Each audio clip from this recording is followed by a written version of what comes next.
remember wearing the Fijian jersey for the first time in my first game for Fiji against the New Zealand Māori 4 years ago now, and I was really nervous. I started on the bench and remembering I was really nervous, sitting on the bench watching the guys play.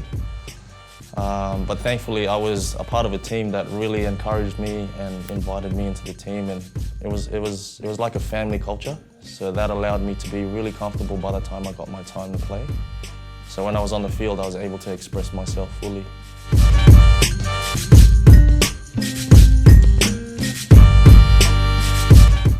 It's everything. It's part of our culture. Away from rugby, family and our faith is basically predominantly what makes our culture. And then when we come as a team, it's very natural. A lot of the guys, they come from that background. Their families and their faith in God is the ultimate thing in their lives. So when we come together, we share that similarity, and we all have that in common. And and you can see it on the field as well. When we play together, we really enjoy ourselves because we treat each other like we're brothers. And we try to build a culture now where the younger brothers have a voice in the team and they can build our family up, but then also the older brothers can also pass some knowledge. And having that mindset, it just allows our family to grow, to become closer, and you can see that with the songs that we sing after the games, the passion that we sing our national anthem with, and in our war cry before games too, so yeah, it's quite special.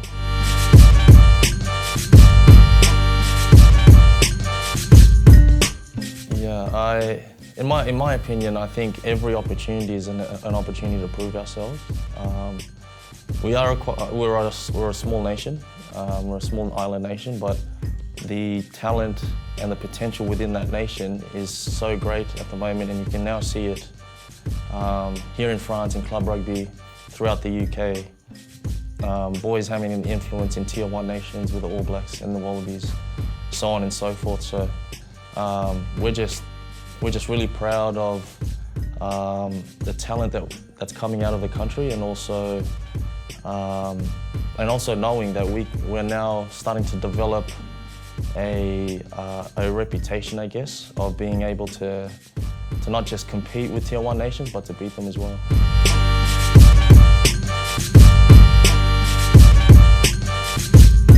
Yeah, that's a lot of credit to the coaches. As you see, any Fijian rugby player, they play with flair and they really express themselves with their skills, and we had to adapt our game if we really wanted to become one of the world's best and compete against the Tier 1 nations.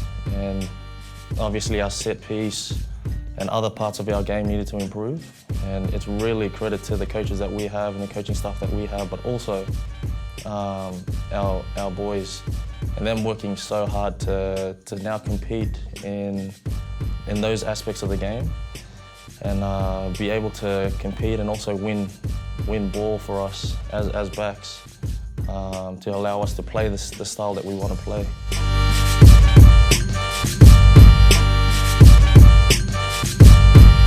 Yeah, you see Japan, the national team are doing great. They had a great tournament in Paris, the sevens. They're doing well in the sevens, and the 15s Japanese national team are doing really well at the moment as well. And it's great to spread the game. I think it's such an important time within our industry to grow the game, and having the first World Cup in an Asian country, and this being in Japan, such a different culture that we're not used to, I think, in rugby, and it's so refreshing and so positive. And like you said, it's closer to home, into Fiji, and I think most of the families have booked their flights already, and games are already fully booked. So it's an opportunity now for family and friends who haven't been a part of the World Cup to be a part of it. And I'm obviously excited as a player, but really excited for my family and stuff to experience the culture and the buzz of a World Cup.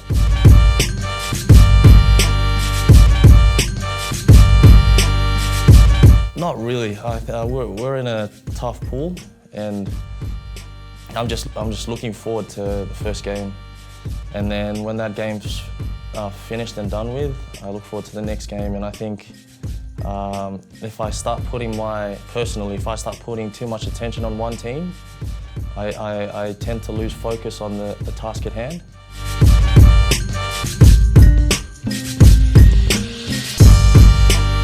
Yeah, I grew up watching a couple of players, Stephen Larkham,